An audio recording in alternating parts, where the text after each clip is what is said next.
മൂന്നാമത്തെ യൂണിറ്റിലുള്ള ഒന്നാമത്തെ ചാപ്റ്റർ, അതായത് ത്രീ വീൽഡ് റെവല്യൂഷൻ.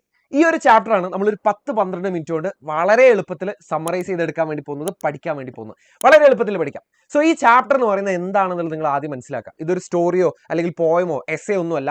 ഇവിടെ നമുക്ക് പഠിക്കാനുള്ളത് ഒരു ഇന്റർവ്യൂ ആണ്. ഒരു ഇന്റർവ്യൂ ആയതുകൊണ്ട് തന്നെ സ്വാഭാവികമായിട്ട് നിങ്ങളുടെ മനസ്സിലുണ്ടാകുന്ന സംശയം, ഇത് ആരെയാണ് ഇപ്പോൾ നമ്മളിപ്പോൾ ഇന്റർവ്യൂ ചെയ്യാൻ വേണ്ടി പോകുന്നത് എന്നുള്ളതായിരിക്കും.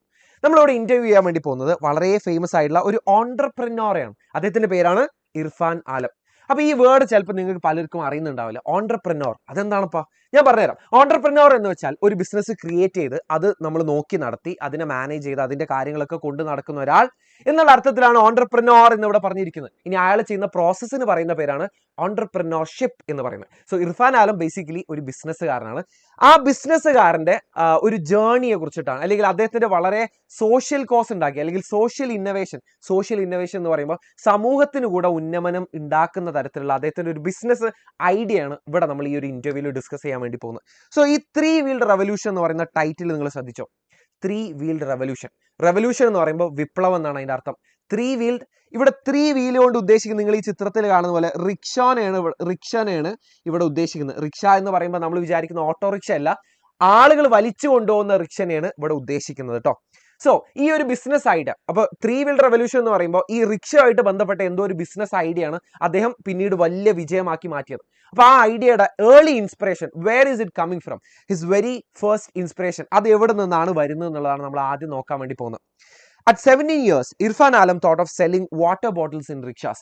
17 വയസ്സായപ്പോൾ മാത്രം, 17 വയസ്സ് മാത്രമേ ഉണ്ടായിരുന്നുള്ളൂ. ആ സമയത്ത് അദ്ദേഹത്തിന് ഒരു ബിസിനസ് ഐഡിയ ഉണ്ടായിരുന്നു. എന്തായിരുന്നു അത്? To sell water bottles in rickshaws. ഈ റിക്ഷാസിൽ സാധാരണ ആരും വെള്ളത്തിന്റെ കുപ്പികൾ വെക്കാറില്ല. പക്ഷെ ഇദ്ദേഹം അതൊരു ബിസിനസ് ഓപ്പർച്യൂണിറ്റി ആയിട്ട് തിരിച്ചറിയാണ്. അദ്ദേഹം അതിനെ കുറിച്ചിട്ട് ആലോചിക്കുകയാണ്. The small idea gave him his very first profit and made him realise there was a big business opportunity.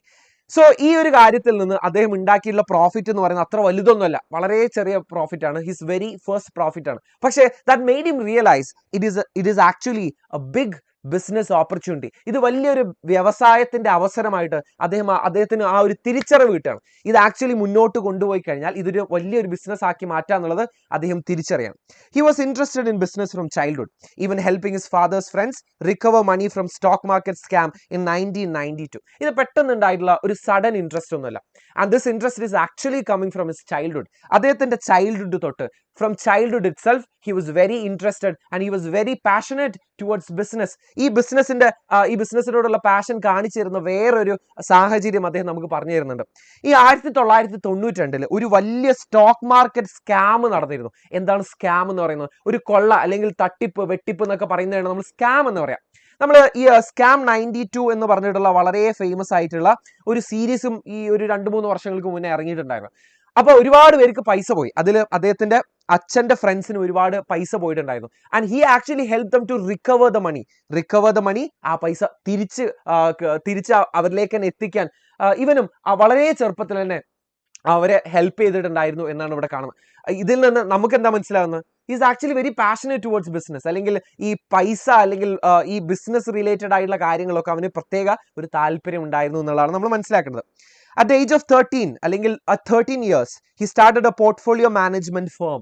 നിങ്ങൾ ആ വേർഡിന്റെ അർത്ഥം നിങ്ങൾക്ക് അറിയില്ല എന്നുണ്ടെങ്കിൽ ഞാൻ വളരെ സിമ്പിൾ ആയിട്ട് പറഞ്ഞുതരാം. പോർട്ട്ഫോളിയോ മാനേജ്മെന്റ് ഫേം എന്ന് പറയുന്നില്ലേ, ബാക്കിയുള്ള ആൾക്കാരുടെ പൈസ, അതും ഒരു ഹ്യൂജ് എമൗണ്ട് ഓഫ് പൈസനെ വെച്ചിട്ടാണ് നമ്മൾ കളിക്കുന്നത്. ആ ഫേം കൊണ്ട് നടക്കണം എന്നുണ്ടെങ്കിലേ നമുക്ക് അത്രയും എന്താ പറയാ മനക്കരുത്ത് വേണം, അല്ലെങ്കിൽ ഗ്രിറ്റ് ആൻഡ് റെസീലിയൻസ് വേണം, അല്ലെങ്കിൽ മനക്കരുത്ത് എന്ന് തന്നെ നമുക്ക് മലയാളത്തിൽ പറയാം.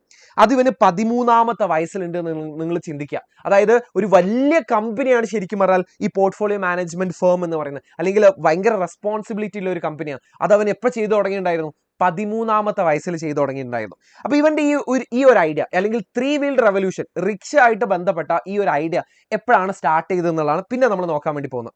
In 2006, he participated in Business Bazigar, an entrepreneur hunt show. എന്താണ് ബിസിനസ് ബാസിഗർ എന്ന് പറയുന്ന 2006 ഒരു പരിപാടി ഉണ്ടായിരുന്നു, ഒരു TV പ്രോഗ്രാം ഉണ്ടായിരുന്നു. അതിന്റെ ഉദ്ദേശം എന്താ?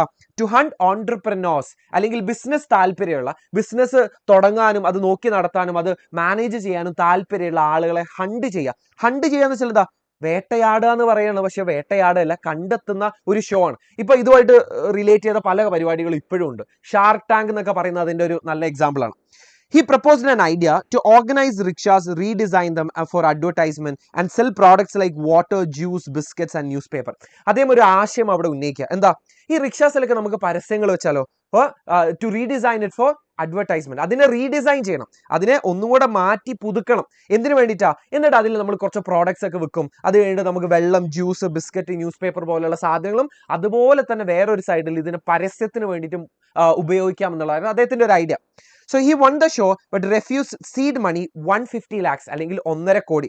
അദ്ദേഹം ഈ പരിപാടിയിൽ വിജയിക്കും, പക്ഷേ ആ സീഡ് മണി എന്ന് പറയുന്നത് നമുക്കൊരു ഇനീഷ്യേഷൻ കിട്ടാൻ അല്ലെങ്കിൽ തുടക്കം കിട്ടാൻ വേണ്ടിയിട്ട് നമുക്ക് കിട്ടുന്ന ഫണ്ടിനെയാണ് നമ്മൾ സീഡ് മണി എന്ന് പറയുന്നത്. ഒരു ബിസിനസ് തുടങ്ങാൻ നമുക്ക് ആവശ്യമായിട്ടുള്ള പൈസയാണ് സീഡ് മണി എന്ന് പറയുന്നത്. സീഡ് മണി അദ്ദേഹം റെഫ്യൂസ് ചെയ്തു. റെഫ്യൂസ് ചെയ്യാന്ന് വെച്ചാൽ എന്താ? റെഫ്യൂസ് ചെയ്യാന്ന് വെച്ചാൽ നിരസിക്കുക, വേണ്ടാന്ന് പറയാം. Because organized didn't agree with the social model. Social model എന്നോട് ഉദ്ദേശിക്കുന്നത് എന്താ? സമൂഹത്തിനെ കൂടെ അദ്ദേഹം പ്രയോറിറ്റൈസ് ചെയ്യുന്നുണ്ട്, അല്ലെങ്കിൽ ഈ റിക്ഷ ഓടിക്കുന്ന ആളുകളെ കൂടെ അദ്ദേഹം പ്രയോറിറ്റൈസ് ചെയ്യുന്നുണ്ട്. അത് ഈ ഷോയുടെ അല്ലെങ്കിൽ ഈ പരിപാടിയുടെ ഓർഗനൈസേഴ്സിന് വലിയ താല്പര്യം ഉണ്ടായിരുന്നില്ല. സോ ഹി ഫൗണ്ടഡ് സമ്മാൻ അല്ലെങ്കിൽ ദ ഫൗണ്ടേഷൻ ഓഫ് സമ്മാൻ. 2007 അദ്ദേഹം തുടങ്ങിയിട്ടുള്ള ഒരു ഫൗണ്ടേഷൻ ആണ്, അല്ലെങ്കിൽ ശരിക്കും പറയുന്ന ഒരു ഓർഗനൈസേഷൻ ആണ് സമ്മാൻ എന്ന് പറഞ്ഞുള്ള ഒരു company. He started with money from family and friends. ഈ സീഡ് മണി, അതായത് ഈ ബിസിനസ് ബാസികർ എന്ന് പറയുന്ന പരിപാടിയിൽ നിന്ന് കിട്ടിയിട്ടുള്ള പൈസ അദ്ദേഹം യൂസ് ചെയ്തിട്ടില്ല. And he use the money from family and friends. അദ്ദേഹത്തിന്റെ ഉദ്ദേശം ഇത്രയുള്ളായിരുന്നു, to empower rickshaw pullers and improve their income.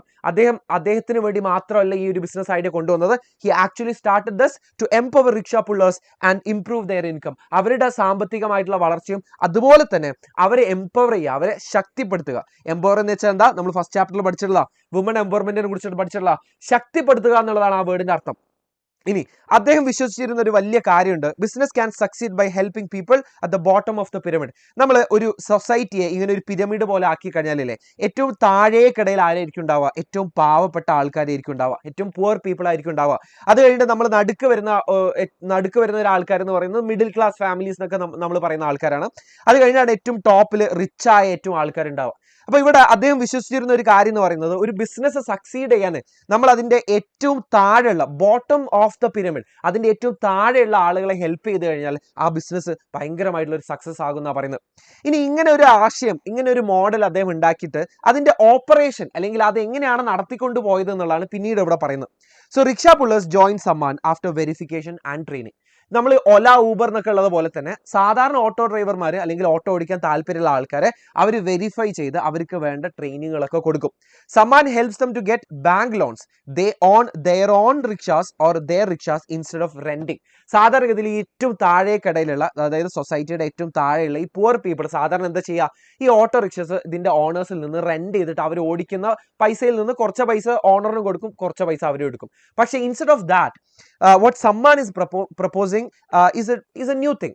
So Samman help them to get bank loans. അവർക്ക് ബാങ്ക് ലോൺ കിട്ടാൻ വേണ്ടിയിട്ട് ഈ സമ്മാൻ ഹെൽപ്പ് ചെയ്യും. കാരണം സമ്മാൻ കുറച്ചും കൂടെ എന്താ പറയാ, കുറച്ചും കൂടെ ഈ ബാങ്കിൽ നിന്ന് ഒരു വിശ്വാസം പിടിച്ചു പറ്റിയിട്ടുള്ള ഒരു കമ്പനിയാണ്. അതുകൊണ്ട് തന്നെ ഈ റിക്ഷ പുള്ളേഴ്സിന് അവരുടെ സ്വന്തമായിട്ട് ഒരു റിക്ഷ ഇറക്കാനുള്ള ഒരു അവസരം കിട്ടുകയാണ്. And they provided insurance, ID card and uniforms. നമുക്ക് ഏതെങ്കിലും ഒരു ഓട്ടോറിക്ഷക്കാരൻ്റെ ഇത് നമ്മൾ അത്ര പോപ്പുലർ ആയിട്ട് കണ്ടിട്ടുണ്ടാവില്ല. ഇപ്പൊ എല്ലാ ഗവൺമെന്റിന്റെ റൂൾ ഉണ്ട് യൂണിഫോം ഒക്കെ ധരിക്കണം എന്നുള്ളത്. പക്ഷെ ഒരു കമ്പനി, ഒരു എക്സ്റ്റേണൽ കമ്പനി ഇതൊക്കെ ചെയ്യുന്നത് which is A very new thing. അവർക്ക് ഇൻഷുറൻസ് പ്രൊവൈഡ് ചെയ്തു, അവർക്ക് ID കാർഡ്സ് പ്രൊവൈഡ് ചെയ്തു, യൂണിഫോംസ് ഒക്കെ പ്രൊവൈഡ് ചെയ്തു. And the revenue comes from advertisement on rickshaw shared 50-50. അതായത് നമ്മൾ റീഡിസൈൻ ചെയ്യാന്നുള്ളതായിരുന്നല്ലോ ആശയം. അതായത് റിക്ഷന്റെ ഉള്ളിൽ പരസ്യങ്ങളൊന്നും ഉണ്ടാവില്ല, അവിടെ പരസ്യങ്ങൾ പ്ലേസ് ചെയ്തിട്ടുള്ള അതിന്റെ വരുമാനം, ദ റവന്യൂ ഫ്രം അഡ്വർടൈസ്മെന്റ്, അത് 50-50 ആയിട്ടാണ് ഇവർ ചെയ്തത്. 50-50 എന്ന് പറയുമ്പോൾ 50% ആർക്ക് പോകും? ഈ ഓട്ടോ ഓടിക്കുന്ന ആൾക്കാർക്ക് പോകും, 50% സമ്മാനും പോകും. Selling items like water, juice, prepaid cards, അതിന്റെ പ്രോഫിറ്റും അവർ ഷെയർ ചെയ്തിട്ടുണ്ടായിരുന്നു. അതായത് അവർ അതിനകത്ത് കുറെ സാധനങ്ങൾ വിൽക്കുന്നുണ്ട്. For example water, juice, prepaid cards ഒക്കെ അവർ വിൽക്കുന്നുണ്ട്. അതിന്റെ പ്രോഫിറ്റും അവർ 50-50 ആയിട്ട് എടുത്തു.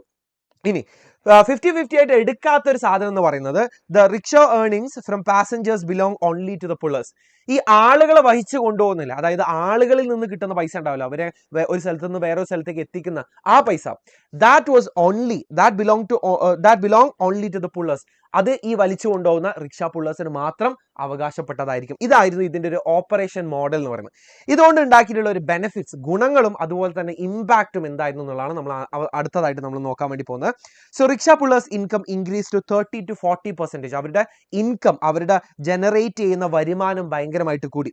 And families get free evening classes through Sammaan Gyan. ഇതിന്റെ വേറെ വലിയൊരു സോഷ്യൽ കോസ് അല്ലെങ്കിൽ സമൂഹത്തിന് ഉണ്ടായിട്ടുള്ള ഒരു ഗുണം എന്ന് പറയുന്നത്, അല്ലെങ്കിൽ ബെനിഫിറ്റ്, ഇമ്പാക്ട് എന്ന് പറയുന്നത്, ഈ കുടുംബങ്ങൾ, അതായത് റിക്ഷ പുള്ളേഴ്സിന്റെ ഫാമിലീസിനൊക്കെ ഈവനിങ് ക്ലാസ്സുകൾ കൊടുക്കാൻ തുടങ്ങി, അവരെ എഡ്യൂക്കേറ്റ് ചെയ്യാൻ തുടങ്ങി. ഓക്കെ, അതിന് പറയുന്ന പേരാണ് സമ്മാൻ ഗ്യാൻ. ആ പേര് ഓർത്ത് വെക്കണേ, Samman Gyan. Rickshaw pullers gain dignity, മര്യാദ, എംപവർമെന്റ്, ശക്തിപ്പെടുത്തൽ, ബിലോങ്ങിങ്നെസ്, അതായത് അത് അവരുടെ ഒരു ഫാമിലി ആണെന്നൊക്കെയുള്ള ഒരു തോന്നൽ അവരിൽ പതുക്കെ ഉണ്ടാവാൻ തുടങ്ങി. Samman it self is profitable. Profit എത്രയാണ്? അത് പ്രോഫിറ്റബിൾ എന്ന് വെച്ചാൽ ലാഭകരമായിട്ടാണ് അത് ഓടുന്നത്. അതിന്റെ ലാഭത്തിനെ കുറിച്ചാണ് ഇവിടെ പറയുന്നത് കേട്ടോ. 50 lakhs revenue, 8 lakhs net profit in 1 year. ആദ്യത്തെ വർഷത്തെ അവരുടെ റവന്യൂവും ലാഭവുമാണ് പറയുന്നത്. 50 ലക്ഷം ഏകദേശം റവന്യൂ വരുമാനവും 8 ലക്ഷം അവർക്ക് ലാഭവും വന്നിട്ടുണ്ട് എന്നാണ് ഇവിടെ പറയുന്നത്. ഇനി അവരുടെ ഒരു ബ്രോഡർ വിഷൻ എന്താണ്, ഫ്യൂച്ചറിലേക്ക് എന്താണ് അവർ നോക്കി കാണുന്നതാണ് പിന്നീട് ഇവിടെ പറയുന്നത്. So rickshaws are still popular especially near metro stations. അതായത് മെട്രോ സ്റ്റേഷൻ പോലെയുള്ള ഭയങ്കര തിരക്ക് പിടിച്ച സ്ഥലത്ത് ഇത് ഇപ്പോഴും പോപ്പുലർ ആയിട്ടുള്ള ഒരു മോഡ് ഓഫ് ട്രാൻസ്പോർട്ടേഷൻ ആണ്. They are eco-friendly and Samman is developing solar-powered fiberglass rickshaws. 2007 envision ചെയ്ത കാര്യമാണ്. അതായത് ഇനി മുന്നിലേക്ക് സോളാർ പവറിൽ ഓടുന്ന ഫൈബർ ഗ്ലാസ് കൊണ്ട് ഉണ്ടാക്കിയിട്ടുള്ള റിക്ഷാസ് പണിയണം എന്നുള്ളതായിരുന്നു ഇർഫാൻ ആലത്തിന്റെ ഫാർ അഹെഡ് ആയിട്ടുള്ള, അല്ലെങ്കിൽ നിയർ ഫ്യൂച്ചറിൽ, അല്ലെങ്കിൽ ബ്രോഡർ വിഷൻ ആയിട്ട് അദ്ദേഹം കരുതിയിരുന്ന കാര്യങ്ങൾ ഇത്രയൊക്കെ ആയിരുന്നു. Irfan Alam represented India at presidential entrepreneurship summit USA and met Muhammad Yunus and was invited to Bangladesh. അദ്ദേഹമില്ലേ ഇന്ത്യയെ റെപ്രസെന്റ് ചെയ്തുകൊണ്ട് USA-യിൽ, അമേരിക്കയിൽ നടന്നിട്ടുള്ള ഒരു പരിപാടിയാണ് പ്രസിഡൻഷ്യൽ ഓൺടർപ്രനോർഷിപ്പ് സമ്മിറ്റ്. അതിൽ അദ്ദേഹം ഇന്ത്യയെ റെപ്രസെന്റ് ചെയ്തിരുന്നു. അദ്ദേഹം മുഹമ്മദ് യൂനിസ് എന്ന് പറയുന്ന നൊബേൽ പ്രൈസ് ഒക്കെ കിട്ടിയത്, നൊബേൽ ലോറേറ്റ് എന്നാണ് നമ്മൾ പറയാം. മുഹമ്മദ് യൂനിസ് അദ്ദേഹത്തിന് ബംഗ്ലാദേശിലേക്ക് ഇൻവൈറ്റ് ചെയ്തിരുന്നു, ഇതുപോലത്തെ ഒരു മോഡൽ അവിടെയും ഉണ്ടാക്കാൻ വേണ്ടിയിട്ട്. അവസാനമായിട്ട് ഇന്റർവ്യൂവിൽ പറയുന്നത് സ്റ്റുഡൻസിനോടുള്ള അഡ്വൈസ് ആണ്, അല്ലെങ്കിൽ അവരോടുള്ള ഒരു എന്താ പറയുക, ഉപദേശങ്ങൾ കൊടുത്തുകൊണ്ടാണ് ഈ ഒരു ഇന്റർവ്യൂ എൻഡ് ചെയ്യുന്നത്. An entrepreneur is one who finds opportunities and builds enterprises. എന്താണ് entrepreneur എന്ന് വെച്ചാൽ? എന്താണ്? ഒരു അവസരത്തെ കണ്ടുപിടിക്കുക. To who finds opportunities, അവസരങ്ങളെ കണ്ടുപിടിക്കുക, ആൻഡ് ബിൽഡ്സ് എന്റർപ്രൈസസ്, അതുമായിട്ട് ബന്ധപ്പെട്ടുള്ള എന്താ പറയുക, ബിസിനസ് സംഭവങ്ങൾ ഉണ്ടാക്കിയെടുക്കുക എന്നുള്ളതാണ് ഒരു ഓൺടർപ്രനോർ ചെയ്യേണ്ടത്. Youth should not discourage from business. പലപ്പോഴും യുവതലമുറ എന്ന് പറയുന്നത് പലപ്പോഴും നിരുത്സാഹപ്പെട്ടു പോവാറുണ്ട്, അല്ലെങ്കിൽ കുറച്ച് പ്രായമായിട്ടുള്ള ആൾക്കാർ, അല്ലെങ്കിൽ നിന്നെ കൊണ്ടൊന്നും പറ്റൂല, അല്ലെങ്കിൽ നീ അതിനുള്ള പ്രായമായിട്ടില്ല എന്ന് പറയുന്നത് ഡിസ്കറേജ് ചെയ്യാറുണ്ട്, നിരുത്സാഹപ്പെടുത്താറുണ്ട്. അതിൽ നിരുത്സാഹപ്പെട്ടു പോകരുത് എന്നുള്ളതാണ് ഇർഫാൻ ആലം യൂത്തിന് കൊടുക്കുന്ന ഒരു സജഷൻ അല്ലെങ്കിൽ അഡ്വൈസ് എന്ന് പറയുന്നത്. Entrepreneurship is a career path that can fight unemployment. നമ്മുടെ രാജ്യത്തെ വലിയൊരു പ്രശ്നമാണ് തൊഴിലില്ലായ്മ, അൺഎംപ്ലോയ്മെന്റ്. അതിനെ ഫൈറ്റ് ചെയ്യാൻ പറ്റുന്ന വലിയൊരു സാധനമാണ് നമ്മൾ ഓൺടർപ്രനർഷിപ്പിനെ, അല്ലെങ്കിൽ ബിസിനസ് സ്വന്തമായിട്ട് നടത്താനുള്ള ഒരു കരിയർ പാത്ത് നമ്മൾ ചൂസ് ചെയ്ത് കഴിഞ്ഞാൽ ഈ നാട്ടിലുള്ള ഒരുവിധം അൺഎംപ്ലോയ്മെന്റ് നമുക്ക് ഇറാഡിക്കേറ്റ് ചെയ്യാൻ വേണ്ടി പറ്റും എന്നുള്ളതാണ് ഇവിടെ പറയുന്നത്. So it is important to dream big and take calculated risk. ഇവിടെ എന്താണ് പറയുന്നത്? നമ്മൾ വളരെ സൂക്ഷിച്ച് കാൽക്കുലേറ്റ് ചെയ്തുകൊണ്ട് റിസ്കുകൾ ഏറ്റെടുക്കേണ്ടിയിരിക്കുന്നു, അതുപോലെ തന്നെ വലിയ സ്വപ്നങ്ങൾ കണ്ടു തുടങ്ങേണ്ടിയിരിക്കുന്നു എന്നാണ് ഇർഫാൻ ആലം നമ്മളോട് പറഞ്ഞു തരുന്നത്. ഇത്രയേ ഉള്ളൂ ഈ ചാപ്റ്റർ എന്ന് പറയുന്നത്. വളരെ സിമ്പിളാണ്. ഇർഫാൻ ആലത്തിന്റെ കൂടെ ഉണ്ടായിരുന്ന ഒരു ഇന്റർവ്യൂ ആണ് ഇത് ശരിക്കും പറഞ്ഞാൽ. ആ ഇന്റർവ്യൂവിൽ അദ്ദേഹം പറയുന്നത്, അദ്ദേഹം തുടങ്ങിയിട്ടുള്ള സമ്മാൻ എന്ന് പറയുന്ന റിക്ഷ പുള്ളേഴ്സിനെ എംപവർ ചെയ്യുന്ന, അവരുടെ ഇൻകം കൂട്ടുന്ന ഒരു ബിസിനസ് ഐഡിയ, അതെങ്ങനെയാണ് ഒരു സോഷ്യൽ കോസ് ആയിട്ട് മാറിയത്, അതെങ്ങനെയാണ് അവരുടെ ഫാമിലീസിന് കൂടെ ഗുണമായിട്ട് വന്നത്, ഇത്തരം കാര്യങ്ങൾ പറയുന്ന, അല്ലെങ്കിൽ അതിന്റെ ബ്രോഡർ വിഷൻ എന്തായിരുന്നു, മുന്നിലേക്ക് എന്താണെന്ന് അവർ നോക്കിക്കാണുന്നത്, അതുപോലെ തന്നെ അഡ്വൈസസ് ടു സ്റ്റുഡൻസ് എന്ന് പറയുന്നിടത്താണ് ഈ ഒരു ചാപ്റ്റർ എൻഡ് ചെയ്യുന്നത്. ഇത്രയേ ഉള്ളൂ ഈ ഒരു ചാപ്റ്റർ എന്ന് പറയുന്നത്. വേറൊരു ചാപ്റ്റർ നമ്മൾ ഇതേപോലെ തന്നെ 10-12 മിനിറ്റ് കൊണ്ട് നമ്മൾ സമ്മറൈസ് ചെയ്തെടുക്കാൻ വീണ്ടും വരുന്നതായിരിക്കും. അതുവരെ ബൈ.